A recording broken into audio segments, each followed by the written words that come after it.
ಓಂ ದುರ್ಗಾಯೇ ನಮಃ ನಿತ್ಯಭಕ್ತಿ ಕಾರ್ಯಕ್ರಮಕ್ಕೆ ಸುಸ್ವಾಗತವನ್ನು ಕೋರುತ್ತಾ ದೀಪಂ ಜ್ಯೋತಿ ಪರಬ್ರಹ್ಮ ದೀಪಂ ಜ್ಯೋತಿ ಜನಾರ್ದನ ದೀಪೋ ಹರತು ಮೇ ಪಾಪಾನಿ ಸಂಧ್ಯಾ ದೀಪ ನಮೋಸ್ತುತೆ. ನಾವು ದೀಪಕ್ಕೆ ನಮಸ್ಕಾರವನ್ನು ಮಾಡ್ತೀವಿ. ಆದರೆ ದೀಪದಲ್ಲೂ ಕೂಡ ಕೆಲವು ನಿಬಂಧನೆಗಳಿರುತ್ತೆ, ಕೆಲವು ಆ ಒಂದು ಪರಿಕರಗಳನ್ನು ನಾವು ಹೇಗೆ ಇಟ್ಕೋಬೇಕು. ಯಾಕೆಂದರೆ ದೀಪಕ್ಕೆ ಪ್ರತಿಯೊಬ್ಬರಿಗೂ ಅನುಮಾನ ಇರುತ್ತೆ. ನಮ್ಮ ಮನೆಯಲ್ಲಿ ಉಪಯೋಗಿಸ್ಕೊಳ್ತಕ್ಕಂಥ ದೀಪಗಳಿಗೆ ಎಷ್ಟು ಬತ್ತಿಗಳನ್ನು ಹಾಕಬೇಕು, ಎಷ್ಟು ಬತ್ತಿಗಳಿಂದ ಏನು ಫಲ. ಯಾಕೆಂದರೆ ಪ್ರತಿಯೊಂದನ್ನು ತಿಳ್ಕೊಳ್ತಾ ಇರ್ತೀವಿ, ಆದರೆ ಸಣ್ಣ ಪುಟ್ಟ ಮಿಸ್ಟೇಕ್ಸನ್ನು ಮನೆಯಲ್ಲೂ ಕೂಡ ನಾವು ಮಾಡ್ಕೊಳ್ಳೋ ಸಾಧ್ಯತೆ ಇರುತ್ತೆ. ಆದರೆ ಯಾವ ಬತ್ತಿ ಉಪಯೋಗಿಸ್ಬೇಕು ಅದು ಬೇರೆ ವಿಷಯ.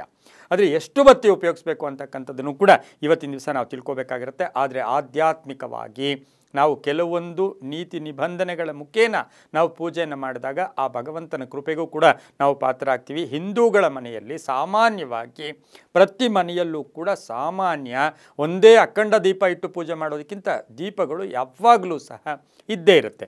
ಆ ರೀತಿ ನಾವು ನೋಡಿ, ಅದೇ ದೀಪಾವಳಿಯ ಪ್ರದೋಷ ಕಾಲ ಅಂದರೆ ಸಂಧ್ಯಾ ಕಾಲದಲ್ಲಿ ನಾವು ಮನೆ ಸುತ್ತಲೂ ದೀಪ ಇಡ್ತೀವಿ, ಎಲ್ಲ ಕಡೆ ದೀಪ ಇಡ್ತೀವಿ, ಎಲ್ಲಿ ನೋಡಿದ್ರೂ ದೀಪ ಕಾಣಿಸ್ತಾ ಇರುತ್ತೆ. ಆದರೆ ಪ್ರತಿನಿತ್ಯ ನಾವು ಉಪಯೋಗಿಸ್ಕೊಳ್ತಕ್ಕಂಥ ದೀಪಗಳಿಗೆ ಎಷ್ಟು ಬತ್ತಿಗಳನ್ನು ಹಾಕಬೇಕು, ಯಾವ ಫಲ, ಯಾವ ಎಣ್ಣೆ ಅದು ಬೇರೆ ವಿಷಯ.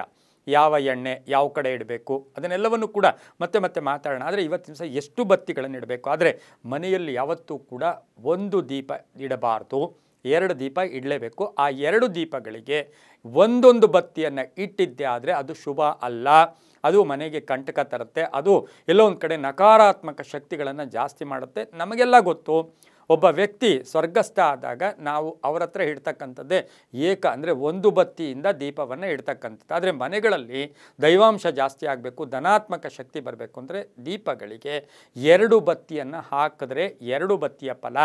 ಒಂದು ಬತ್ತಿ ಏನಾದರೂ ಹಾಕಿದ್ದೇ ಆದರೆ ನಮಗೆ ಆ ಮನೆಯಲ್ಲಿ ಸಾಕಷ್ಟು ಕಂಟಕಗಳು ಬರುತ್ತೆ. ಎರಡು ಬತ್ತಿಯನ್ನು ನಾವು ಉಪಯೋಗಿಸ್ಕೊಳ್ಳೋದು ತುಂಬಾ ಒಳ್ಳೆಯದಾಗುತ್ತೆ. ಎರಡು ಬತ್ತಿಯಿಂದ ಏನೇನು ಲಾಭ, ಕುಟುಂಬ ಸೌಖ್ಯ, ಅನಾರೋಗ್ಯದಿಂದ ದೂರ ಆಗ್ತೀರಾ, ಅಪಮೃತ್ಯುವಿನಿಂದ ದೂರ ಆಗ್ತೀರಾ, ಅಪವಾದಗಳಿಂದ ದೂರ ಆಗ್ತೀರಾ, ಕೆಲಸ ಕಾರ್ಯಗಳಲ್ಲಿ ಜಯ ಆಗ್ತಕ್ಕಂಥದ್ದು. ಮನೆಯ ಸುತ್ತಲೂ ಸಹ ಒಂದು ಪ್ರಭಾವಳಿ ಇರುತ್ತೆ. ಎರಡು ಬತ್ತಿ ಅಪ್ಪಿತಪ್ಪಿ ಏನಾದರೂ ಹೇಳ್ತಾರೆ, ಒಬ್ಬೊಬ್ಬರು ಅವ್ರ ಬಾಯಿಗೆ ಬಂದಂಗೆಲ್ಲ ಹೇಳ್ಕೊತಾರೆ.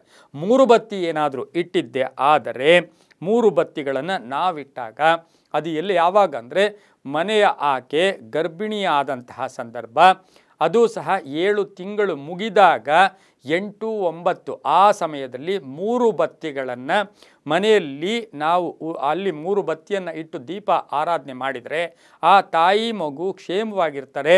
ಕೆಲವರಿಗೆ ಗಂಡು ಮಗುವ ಸಂತಾನ ಅಂದರೆ ಗಂಡು ಮಗು ಗ್ಯಾರಂಟಿ ಆಗುತ್ತೆ ಅಂತಲ್ಲ, ಸಂತಾನದ ಯೋಗಗಳು ಕೂಡ ಜಾಸ್ತಿ ಇರುತ್ತೆ ಅಂತ ಹೇಳುತ್ತೆ. ಯಾವಾಗಲೂ ಕೂಡ 4 ಬತ್ತಿಗಳನ್ನು ಒಂದು ದೀಪಕ್ಕೆ ಹಾಕಬಾರ್ದು. ಹಾಕಿದ್ದೇ ಆದರೆ ಅಲ್ಲಿ ಅಪಮೃತ್ಯು ಜೊತೆಗೆ ಏನಾಗುತ್ತೆ, ಆ ಆಸ್ತಿ ಕೂಡ ಕಳ್ಕೊಳ್ಳೋ ಸಾಧ್ಯತೆಗಳು ಇರುತ್ತೆ. ಆದರೆ 5 ಬತ್ತಿಗಳನ್ನು ಹಾಕಿದ್ರೆ 5 ಬತ್ತಿ ಹಾಕಿ ನಾವು ದೀಪಾರಾಧನೆ ಮಾಡೋಕ್ಕೆ ಹೋದಾಗ ಧನ, ಧಾನ್ಯ, ಸುಖ, ಆರೋಗ್ಯ, ಆಯುಷು ಕೂಡ ಇರುತ್ತೆ. ಅದಕ್ಕೆ ನಾವು ಪಂಚಾರತಿ ಅಂತ ಮಾಡ್ತೀವಿ. ಪಂಚಾರತಿ ಅಂತೂ ಕೂಡ ಮಾಡ್ಕೊಳ್ತೀವಿ. ಅಲ್ಲಿ ಒಂದೊಂದೇ ಬತ್ತಿ ಇರುತ್ತೆ, ಬಟ್ 5 ಇರುತ್ತೆ. ಪಂಚಾರತಿ ಅಂತೂ ಕೂಡ ಮಾಡ್ತೀವಿ. ಪಂಚಭೂತಗಳ ಪ್ರತೀಕ ಇರುತ್ತೆ, ಅಭಿವೃದ್ಧಿ ಆಗುತ್ತೆ, ಶ್ರೇಯಸ್ಸಿರುತ್ತೆ.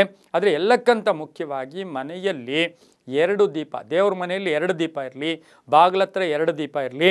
ಆದರೆ ಎಲ್ಲೋ ಒಂದು ಕಡೆ ನೀವು ತುಳಸಿ ಕಟ್ಟೆ ಹತ್ರ 1 ದೀಪ ಕೂಡ ಇಡಬಾರ್ದು, ಅಲ್ಲೂ ಕೂಡ 2 ದೀಪ ಇಡಬೇಕು ಅಂತ ಕೂಡ ಶಾಸ್ತ್ರ ಹೇಳುತ್ತೆ. 2 ಬತ್ತಿ ಶ್ರೇಷ್ಠ ಅಂತ ಹೇಳ್ತಾ ಎಲ್ಲವೂ ಕೂಡ ಅವರವರ ನಂಬಿಕೆಗೆ ಬಿಟ್ಟಿದ್ದು ಅಂತ ಹೇಳ್ತಾ ಸರ್ವೇ ಜನ ಸುಖಿನೋ ಭವಂತು, ಸಮಸ್ತ ಸನ್ಮಂಗಳಾನಿ ಭವಂತು.